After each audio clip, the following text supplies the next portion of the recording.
presenta Abriendo la Conversación. Cierra tu tarde con la información más relevante del día en voz de... Yo celebro el optimismo que tienen, del patrimonio nacional. Que no haya duda de ello. El vínculo, por ejemplo, entre criminalidad y política. Pero el periodismo lo haces tú. La prensa debe efectivamente contrapesar. Leonardo Curcio en Fórmula.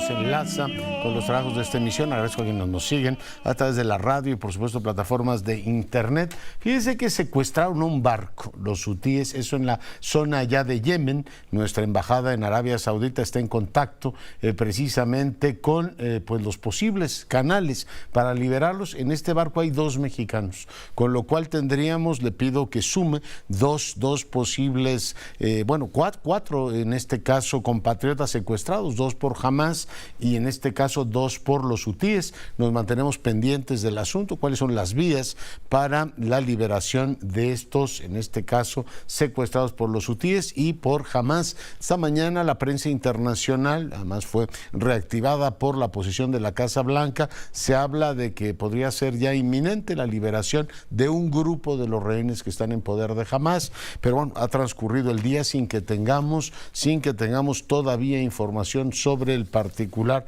Muchas reacciones al triunfo de Javier Milei allá en la Argentina, reacciones de presidentes, de expresidentes, de observadores de la vida pública. Lo que está claro es que la democracia argentina sigue viva y los argentinos desearon que Milei fuese su presidente. El próximo presidente de aquel país es un salto al vacío, me acaba de decir Jorge Fernández Menéndez en enlace directo hasta Buenos Aires. No tendrá control en el Congreso, no controla tampoco la mayor parte de las provincias y llegará con un programa que tendrá que instrumentar a partir del 10 de diciembre. No es un asunto menor. Hoy, nueva pesadilla en las autopistas mexicanas. Para variar, un camión se estrelló ahí en la Pera, en la famosa Pera de la autopista México-Cuernavaca y generó un desastre, pero de muchas horas. Arrancan las precampañas, ya finalmente están, después de todo este tiempo, finalmente ya están en el calendario que corresponde. Ahora sí, deberíamos tener el proceso de selección, las corcholatas y el tema del frente, que lo resolvieron desde septiembre, pues debería empezar ahora. Pero bueno, se adelantaron todo este tiempo. Hay mucho movimiento e inconformidades en el frente por la forma en que Santiago Taboada fue, en este caso, presentado como candidato único del frente al gobierno de la Ciudad de México. Adrián Rubalcaba, el alcalde de Coajimalpa, dice que él se va, dice, no estoy contento con eso, y de paso dijo, si puedo, les cobro la factura de votar a favor de la ratificación de Ernestina Godoy. Total, pues la coherencia no es su fuerte, pero ahí está. Sandra Cuevas, como usted sabe, pues hay una relación entre ellos, mucho más que política. Dice que mañana anunciará hacia dónde se mueve, así es que los tenemos pendientes, pero sí generó mucha inconformidad esta decisión del Partido Acción Nacional, del Frente en general, de decir, a ver, ya ni debates ni le busque. Va a ser Santiago Taboada, con quien platicábamos la semana pasada. Y bueno, pues también platicábamos con el presidente del Congreso allá en Nuevo León. Siguen discutiendo quién será el próximo gobernador de aquella entidad. De momento está el secretario de Gobierno hasta el 2 de diciembre. Pausa, volvemos.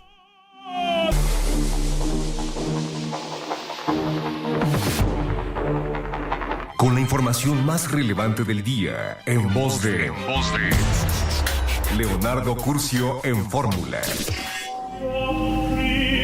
Le hablaba de la victoria de Javier Milei. Hay pues muchas formas de reconocer el triunfo. El Maza lo hizo de una manera impecable, inmediatamente. La misma noche que había perdido, dijo, los resultados no me son favorables, cosa que en este país no se nos da, ¿no?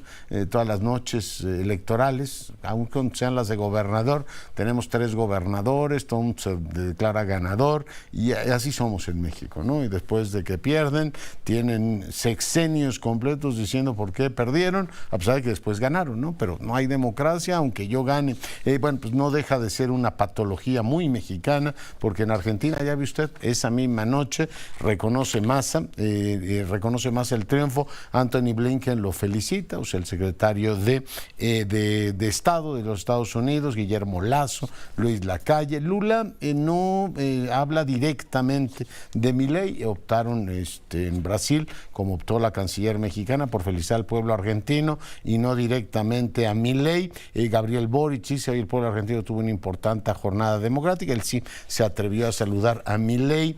Como le decía, bueno, pues Lula le desea mucho éxito a Argentina, que es un país grande y merece el respeto, y la democracia pues es la voz del pueblo.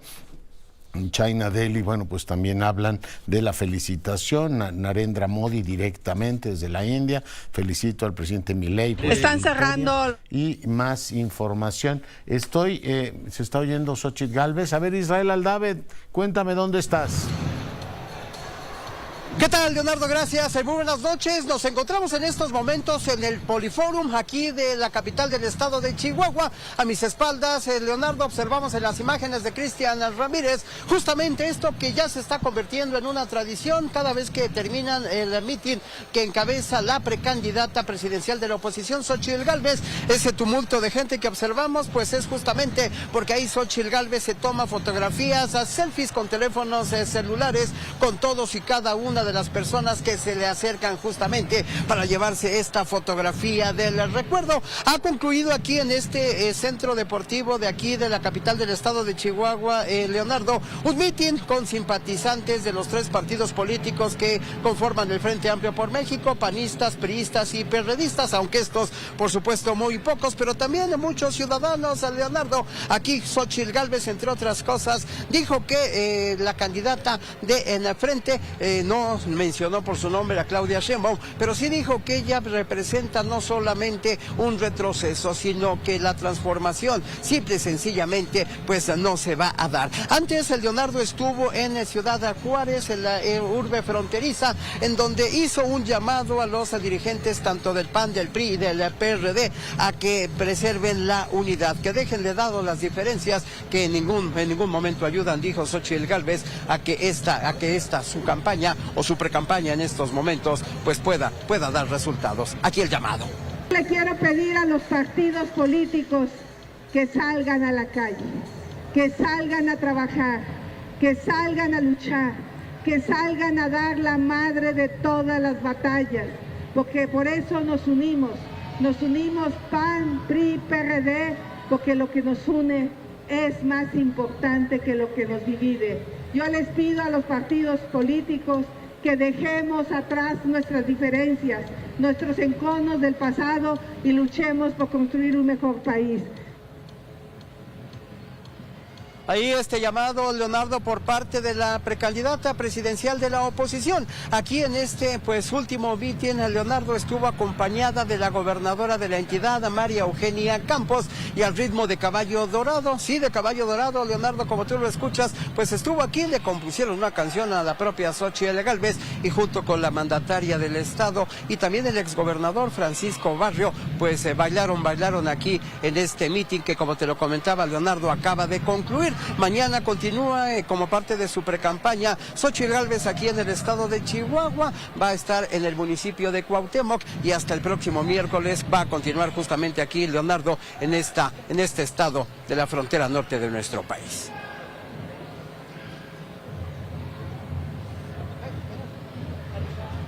Entonces arrancó en Coyuca y de ahí se movió a Chihuahua. Estamos pues pendientes de las actividades de Xóchitl Gálvez. Seguimos con la información. Vamos ahora con el doctor Julio Juárez. Él es un experto en comunicación política y en temas electorales, investigador del CEICH en la UNAM. Mi querido Julio, ¿cómo estás? Encantado de saludarte, Leonardo, a ti y a todo tu auditorio, como siempre. Oye, ¿ves algo nuevo en la comunicación política? Arranque de precampañas, desde el fosfo hasta repetir lo que ha dicho el presidente en forma de sueños, muy a la Luther King, y Xóchitl, que opta por esta idea ya muy repetida de que finalmente las distancias que hay entre los partidos del frente, ya lo estamos viendo en la capital, son mucho menores de todo aquello que las une. En fin, ¿ves algo nuevo, mi querido Julio, en la comunicación en este arranque de campañas? Bueno, yo creo que para responder a tu pregunta de manera muy certera, me parece que llevamos viendo lo mismo desde hace ya unos 3 o 4 meses que formalmente empezaron mediáticamente hablando las precampañas, es decir, las precampañas quizá de a de veras cuando todavía había una contienda interna. Y digo todo esto, Leonardo, porque los tiempos de la política hacen cada vez ver más al marco legal, a la ley electoral, como algo totalmente desfasado de la realidad. Y es muy sencillo para el ciudadano de a pie en tratar de diferenciar que lo que estaba sucediendo en los últimos meses, estos ajustes entre los partidos para determinar quiénes iban a ser sus abanderadas, en el caso de Xóchitl y Claudia, y en el caso de Movimiento Ciudadano, hoy es simplemente parte de una continuidad de los mensajes, las narrativas y los posicionamientos que venían haciendo. ¿De qué sirve, por lo tanto, y creo que valdría la pena preguntarnos, llamarle a este periodo una pre-campaña cuando en realidad es una campaña anticipada que va a durar 30 días, es decir, vamos a tener este proceso que la ley mexicana se dio a sí misma, vamos, el consenso de las fuerzas políticas así lo redactaron para que hubiera esta competencia interna que todos los partidos se apuraron muy disciplinadamente para salvar y dejar atrás y utilizar estos 30 días como una, digamos, campaña ya en forma en donde estas candidaturas, pues hasta la fecha, y digo, es pronto para juzgarlo, pero hasta el día de hoy yo no he visto un posicionamiento diferente y distinto, aunque sí veo contextos muy particulares en cada uno de estos cuartos de guerra que tienen desafíos y retos en lo individual, digamos, en el posicionamiento de ambas candidatas y de quién es el aspirante a ser este tercer jugador por parte de Movimiento Ciudadano. Oye, pero va a ser un round de sombra contra ellas mismas porque ninguna de las tres fuerzas políticas tiene precampaña. Las precampañas, como tú dices, ya pasaron, ¿no? Ocurrieron en septiembre. ¿Cuáles son los elementos más importantes que ves en las tres campañas, Julio?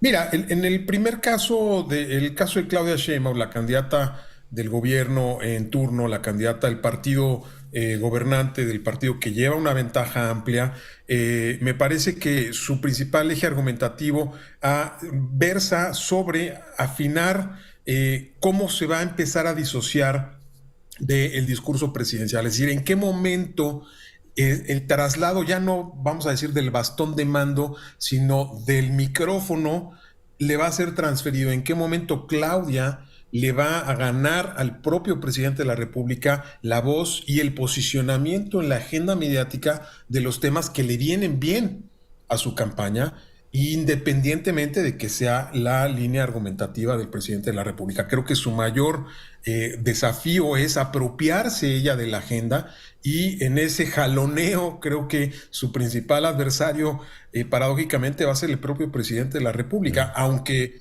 se sobreentenderá que él va a tratar de acompañar y de empujar y eventualmente también de dictar la agenda. Y creo que en la medida en la que ella se puede ir distanciando y convencer también a un grupo de electores y electoras indecisos que dirán, bueno, es la misma línea del gobierno, se va a diferenciar, hay algo nuevo, es simplemente una continuidad. Creo que su principal negativo es la percepción de que es una candidata que va a ser y va a continuar haciendo lo que el presidente de la República le diga. Y creo que en la medida que ella se gane esa, digamos, narrativa, adquiera ella y fije los términos de su propio discurso, va a ganar. En el caso de Xóchitl, creo que es una campaña que ha sido... ¿Lo necesita o con heredar el imperio es suficiente? Los sueños que ayer planteó eran casi como los de Pangloss, ¿no? Del Cándido de Voltaire. Vivimos en el mejor de los mundos, ¿para qué lo queremos cambiar, Julio?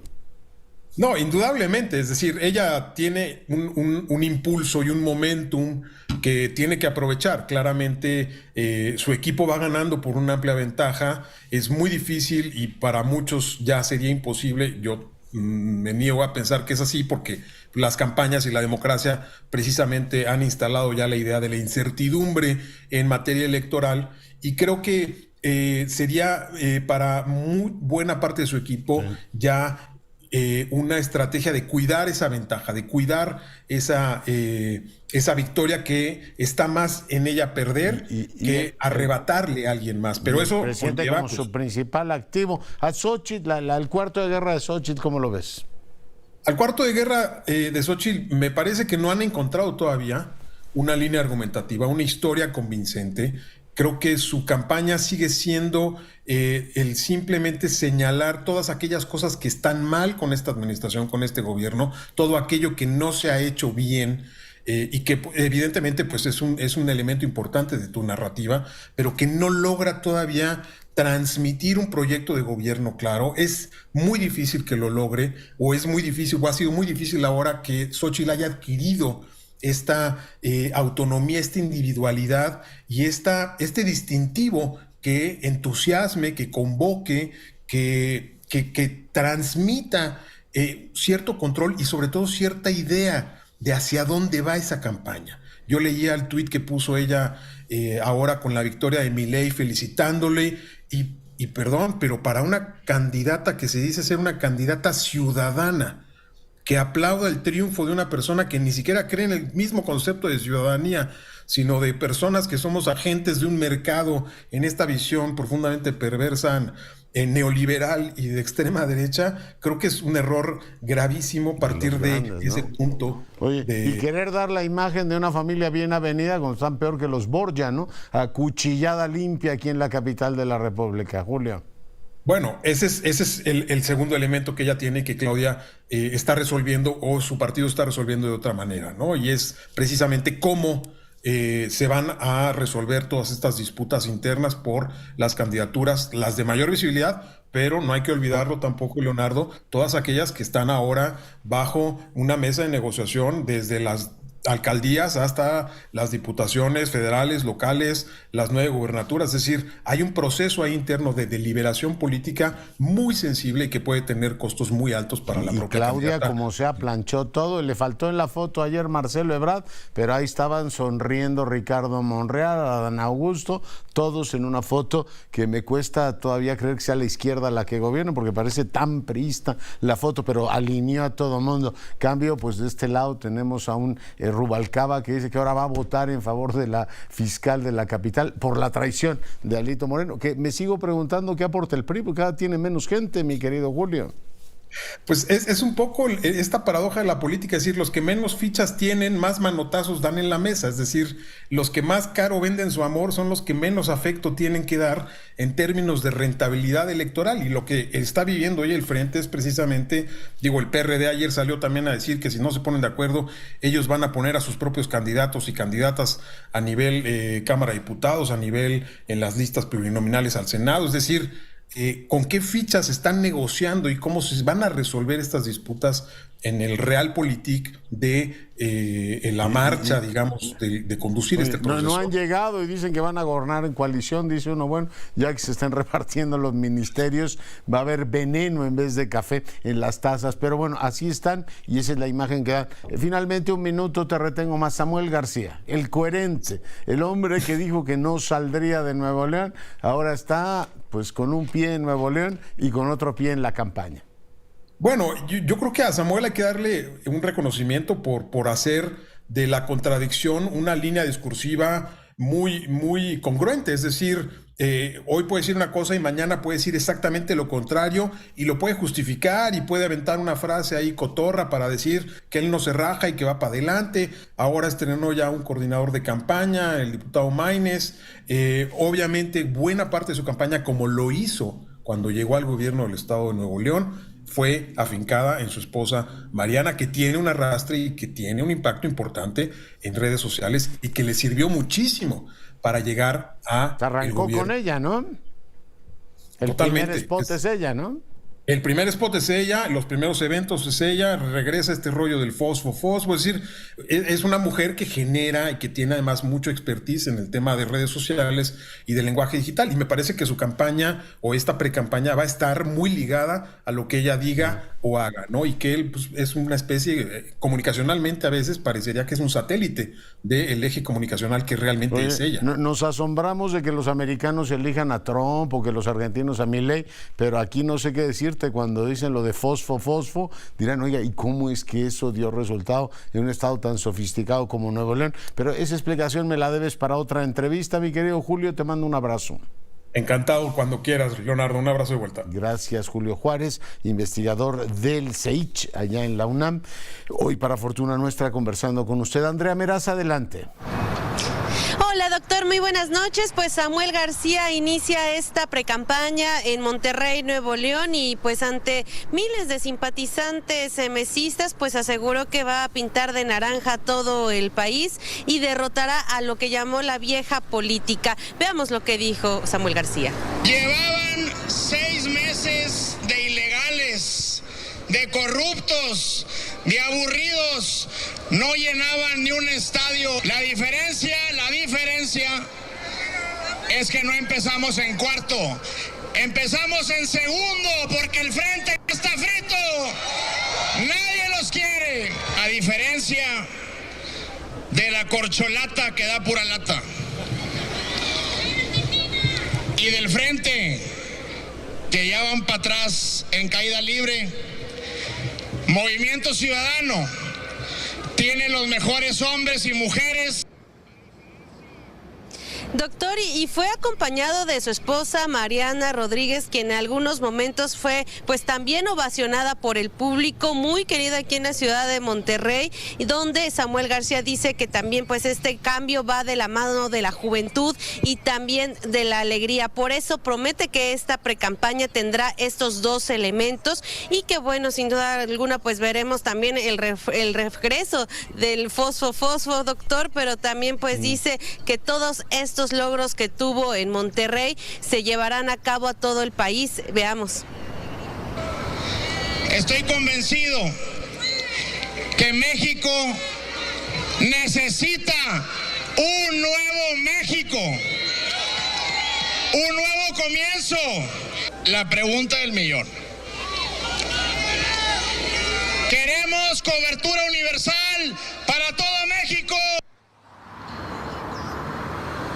Doctor, y bueno, por último, comentarle que Samuel García estará en los próximos días en el norte del país, Coahuila y Tamaulipas, parte de la agenda. Es el reporte.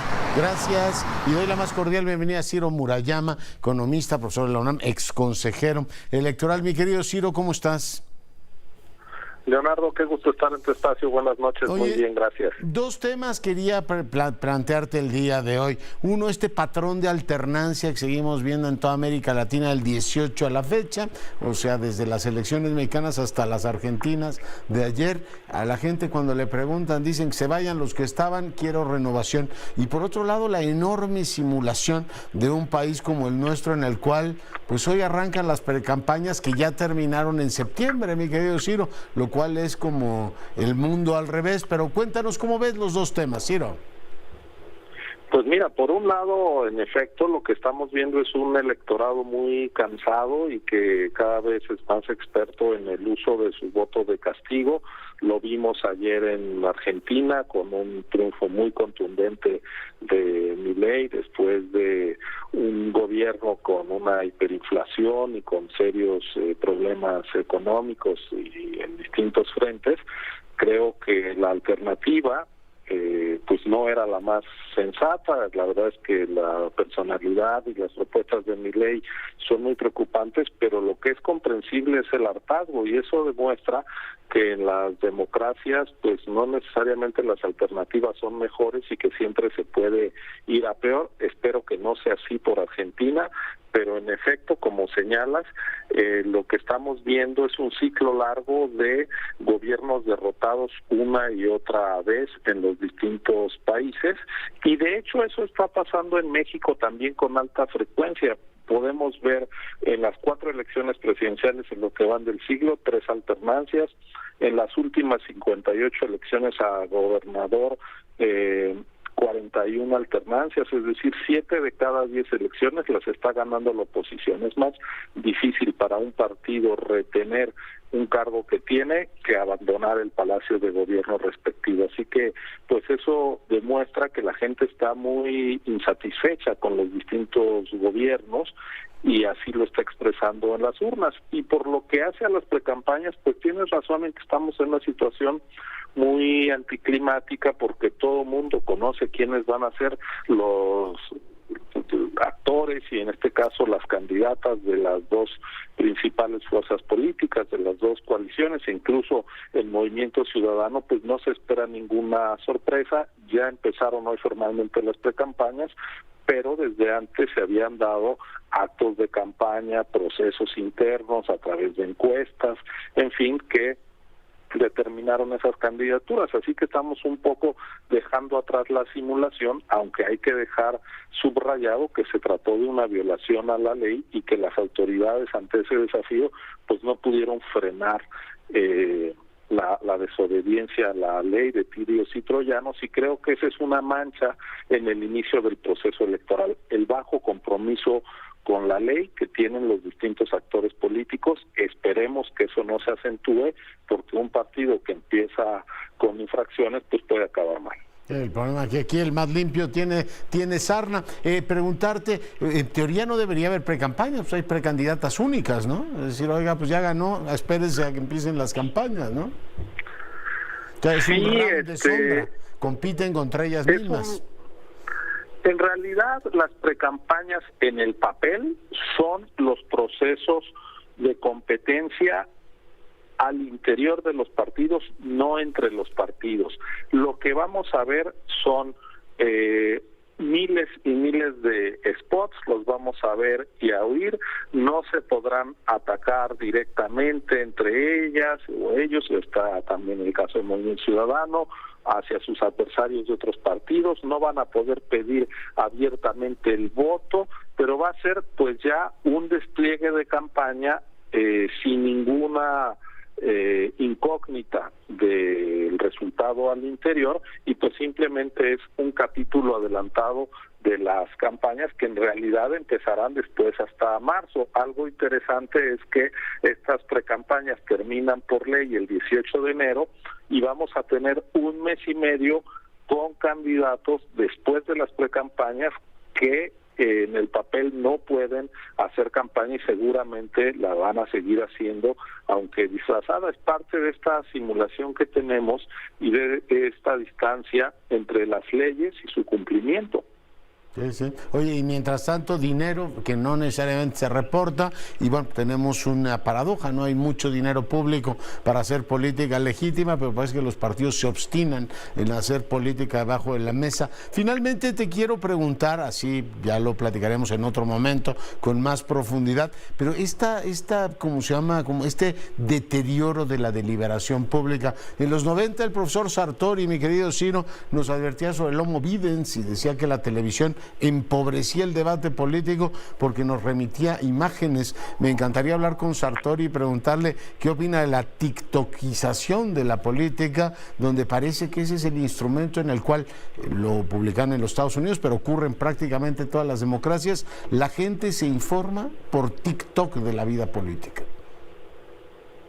Y se desinforma también, porque son plataformas que permiten la circulación a una muy alta velocidad de mentiras. Incluso ahora el desarrollo de la inteligencia artificial permite que se imposten incluso videos con voz, las imágenes de gente haciendo cosas que en realidad no hizo, para atacar a determinados candidatos. Entonces yo creo que buena parte del deterioro democrático tiene que ver con la erosión de la deliberación pública, que también va de la mano de la polarización, porque en las redes sociales generalmente la gente sigue y escucha a aquellos con los que se identifica, y eso pues lo que hace es orquestar soliloquios o monólogos, y cuando hay intercambio entre puntos de vista distintos, estos son ad hominem, son muy intolerantes, los insultos y las descalificaciones están por delante que el intercambio de ideas, así sean diferentes. Entonces yo tengo la preocupación de que las campañas en México puedan tener un tono muy polarizado, como se acaba de vivir en Argentina, y eso deja a la sociedad muy escindida y con muy poco ánimo para entender que el día siguiente de las elecciones va a seguir habiendo país, vamos a seguir teniendo que ir a trabajar, que ir a la escuela, y que no conviene que las fuerzas políticas envenenen el ambiente que todos respiramos, pero creo que es lo que van a hacer. Ciro, te mando un gran abrazo y te agradezco mucho que hayas estado esta noche con nosotros. Al contrario, siempre es un gusto estar contigo, Leonardo. El doctor Murayama, hoy para fortuna nuestra, platicando con usted. Y muy interesante el artículo de Ana María Olabuenaga. Yo se lo recomiendo ampliamente hoy sobre este diálogo, ¿no? Las nuevas formas de destruir a otro. El primero es, ¿y tú qué? ¿No? El whataboutismo, o sea, ¿y tú qué hacías, no? Ahora este gobierno dice, es que defendían a Peña. Bueno, oiga, no defendían a Peña, pero ya lo lanzaron, la falacia del hombre de paja, que es buenísimo como elemento, la minimización, hacer creer que un problema no existe. No, ya se acabó la emergencia en Acapulco, ¿eh? Ya no me digan que no. La doble argumentación, la famosa huida, el escape de un argumento controvertible en el que se va perdiendo para refugiarse en otro argumento igualmente simple. El pueblismo, conocido, bueno, como se trata con una práctica en la que uno hace pensar que el otro punto de vista es válido, pues es que la gente lo quiere, el pueblo lo quiere, y por eso es cierto, por eso es conveniente. En fin, un gran artículo el de Olabuenaga el día de hoy. Pausa, volvemos.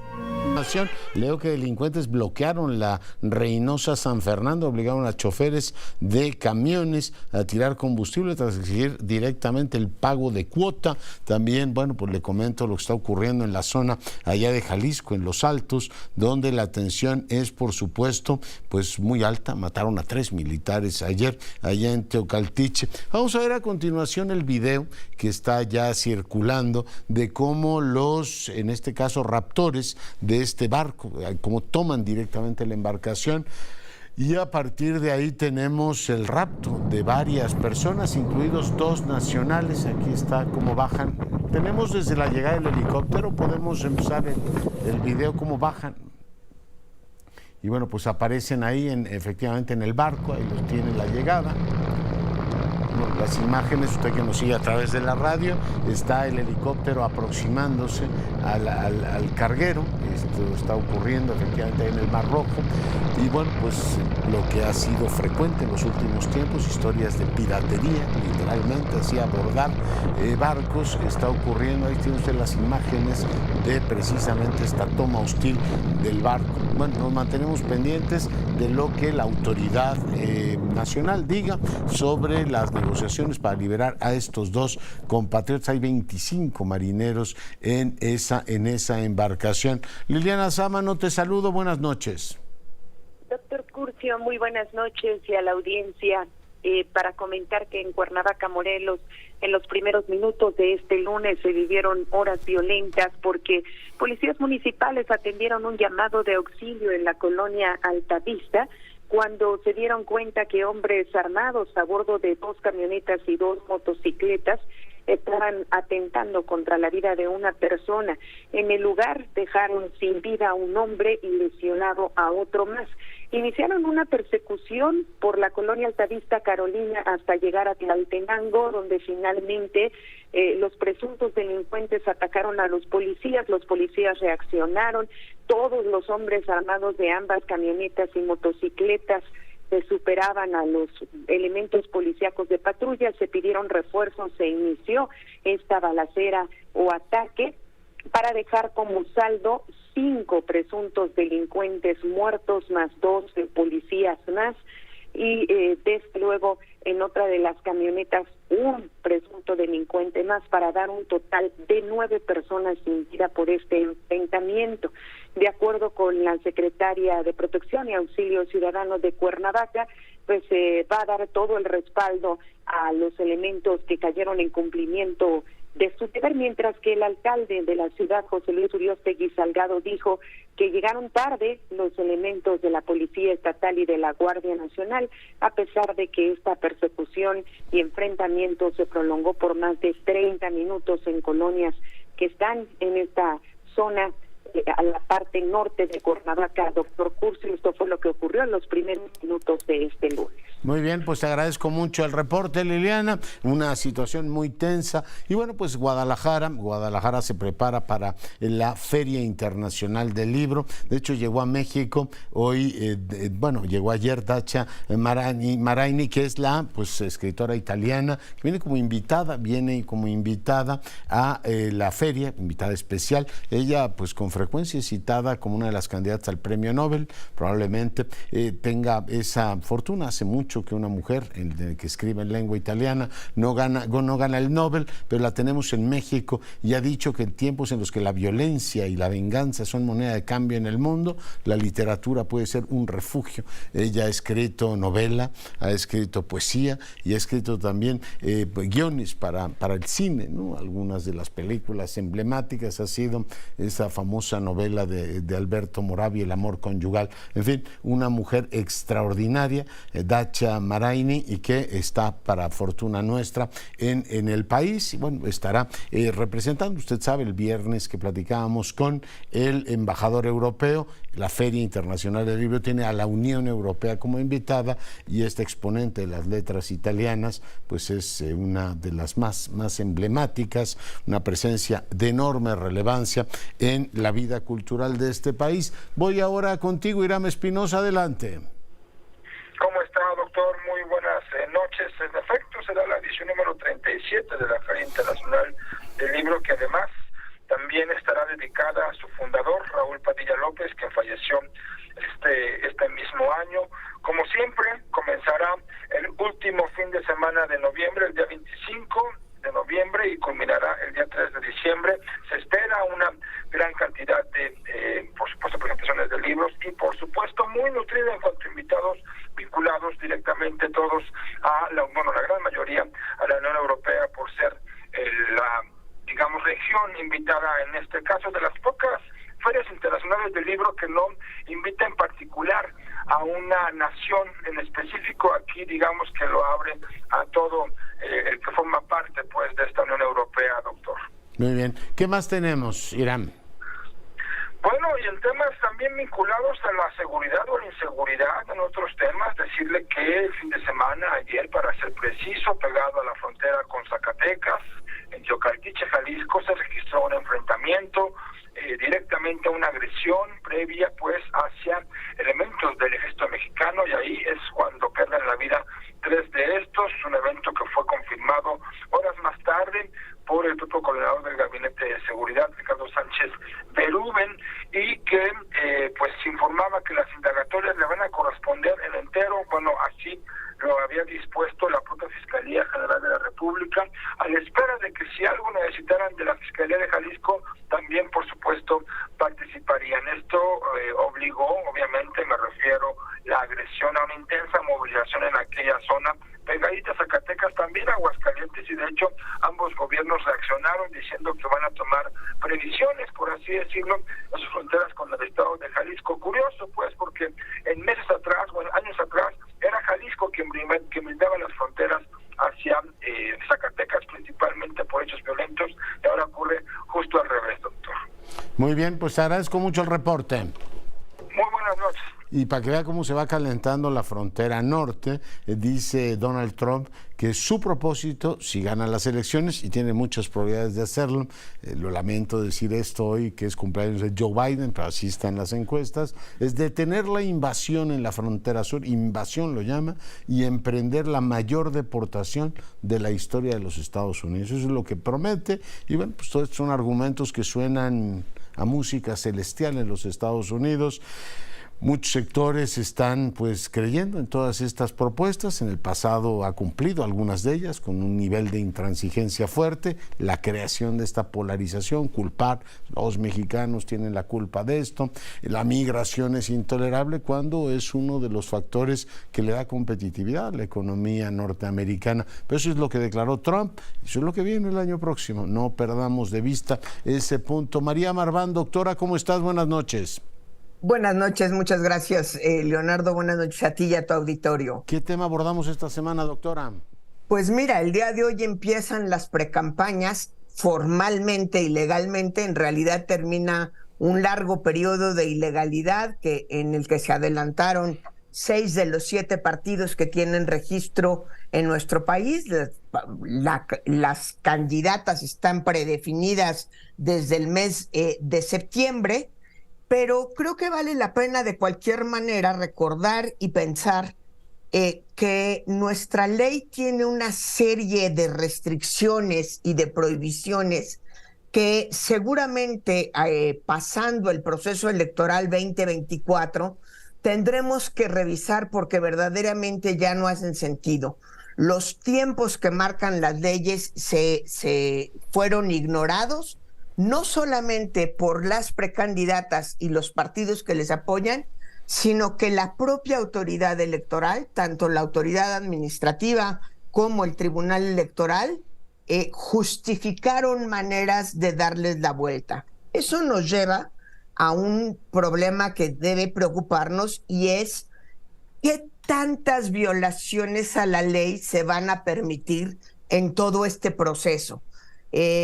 Creo que en la medida en la que incrementen violaciones vamos a tener un mal augurio de este proceso electoral, porque lo que va a haber es que al final la parte perdedora, y en una campaña política siempre hay perdedores, no van a reconocer los resultados alegando que se ha violado la ley a pesar de que ellos mismos lo han violado. Con el para mí muy triste resultado de las elecciones de ayer en Argentina, lo que sí vimos fue un discurso de concesión de masa que la verdad es envidiable en este país, donde normalmente el perdedor o la perdedora siempre sale a alegar fraude y eso es muy, muy preocupante. Vamos a tener una feria de ilegalidades, de complejidad, de complicaciones, y no hay que perder la vista de Nuevo León, donde todavía no ha habido manera de que el PAN y el PRI se pongan de acuerdo con Samuel García para poder decidir quién va a ser el gobernador interino mientras él se va a la campaña, que prometió que no haría, pero que allí está, y que pues ahora le están cobrando todas las malas jugadas que les hizo como gobernador, prácticamente de persecución a ellos y a sus familias cada vez que tomaban una decisión que no les gustaba. Quisiera tomar el último momento para recordar al magnífico filósofo político, filósofo de derecho, Ernesto Garzón Valdés, que murió el día de ayer. Realmente fue un escritor brillante, una mente brillante del siglo XX y XXI. En el IFAI tuvimos el honor que escribiera un cuaderno de transparencia, el cuaderno de transparencia que se llama De lo íntimo, lo privado y lo público, y nos hace toda una reflexión sobre la dignidad del ser humano y por qué el Estado está obligado a respetar la privacidad del individuo, a la vez que los individuos tenemos la posibilidad de conocer toda la información pública. Murió ayer, nos deja muchos escritos, insisto, de filosofía del derecho, de moral del derecho y de la importancia de la publicidad en la política y en el proceso jurídico político. Ya, oye, pues descanse en paz. Me sigo preguntando, los mexicanos tenemos una relación extraña con el tiempo, ahora que decías la violación de la legalidad. Fíjate, pienso en Argentina, María. que citabas tú, han tenido primarias obligatorias en el periodo, salió Milei, tuvieron primera vuelta, segunda vuelta, van a tener ya el 10 de diciembre la entrada del nuevo presidente a la Casa Rosada y nosotros seguimos en el proceso de precampaña. O sea, aquí se abrió el proceso de corcholatización más o menos al mismo tiempo que Argentina abría su proceso. En España, te pongo otro caso, convocan elecciones en julio, una campaña que creo que duró 3 semanas, han tenido la ocasión de que Feijóo haga consultas, no le funcionó y ya tienen a Pedro Sánchez gobernando. Y aquí seguimos en el proceso de precampañas, que estamos dañadamente sitiados por una lógica de que perder el tiempo en competencia electoral es la mejor inversión que podemos hacer en política, María. Mira, yo creo que es un problema muy grave, además de perder el tiempo, que por supuesto valoro mucho tu tiempo, el mío y de todos aquellos de los que nos escuchan. Es un tiempo en el que se incrementan los gastos de una manera bestial, se justifica una espotización que en realidad lo único que lleva es a la ciudadanía a un verdadero hartazgo. Los partidos políticos no han podido comprender que esta cantidad de spots que les regala el Estado mexicano, lejos de favorecer al proceso electoral, genera un absoluto hartazgo en toda la población. Es verdaderamente imposible pensar en una campaña propagandística con la intensidad que lo tiene de aquí a junio, sin que la propia propaganda genere efectos contrarios en el electorado. Yo tengo para mí que parte del hartazgo que tenemos en México por los partidos políticos, además de su desempeño, además de la corrupción, que por supuesto son importantes, tiene que ver también con el diseño de las campañas políticas. Y a partir de 2008, que se decidió que los spots serían gratis, pues realmente la saturación a la que llega la gente cuando lo escucha es muy, muy alta. Y por supuesto, quien acaba sufriendo en todo este proceso tan largo es el proceso de fiscalización. Se gasta muchísimo dinero, inclusive dinero por fuera del propio presupuesto, vamos a decirlo así, dinero ilegal que entra en efectivo a las campañas, que viene de donde venga, es absolutamente ilegal y que no puede ser fiscalizado. Pensemos, por ejemplo, en la cantidad de espectaculares que vimos, especialmente de los candidatos de Morena, y esos no están registrados en ningún lado en términos económicos. El pretexto, una vez más, de la autoridad complaciente ha sido que son portadas de revistas, pero pues en realidad son revistas inexistentes, perdón. A mí me encantaría pues que alguien me dijera en qué consultorio del dentista o en qué consultorio del médico ha visto alguna vez una revista esta de líderes o de todas estas que son las que supuestamente pagan de los espectaculares, y que es dinero ilegal que está entrando a las campañas. No necesita ser del narcotráfico para ser ilegal. No, ahí está, y ves a Lobo, que por cierto ya eligieron candidato, pero ellos siguen promoviéndose. En fin, mi querida María, te agradezco mucho el tiempo, yo valoro más el tuyo. Muchísimas gracias, muy buenas noches a ti y a todo tu auditorio. Y échele usted noviembre, 20 de noviembre, diciembre, enero, febrero, marzo, abril, mayo y hasta junio vamos a votar. O sea que ármese de paciencia. Nos vamos, les recuerdo que 4 mexicanos están secuestrados por distintos grupos. Hoy la primera de prioridad de nuestra diplomacia será liberarlo. 2 secuestrados en el buque, la tripulación del buque del Mar Rojo, y 2 por Hamas, pendientísimos de ese tema. Nos vamos, cuídese y sea rabiosamente feliz, se lo merecen.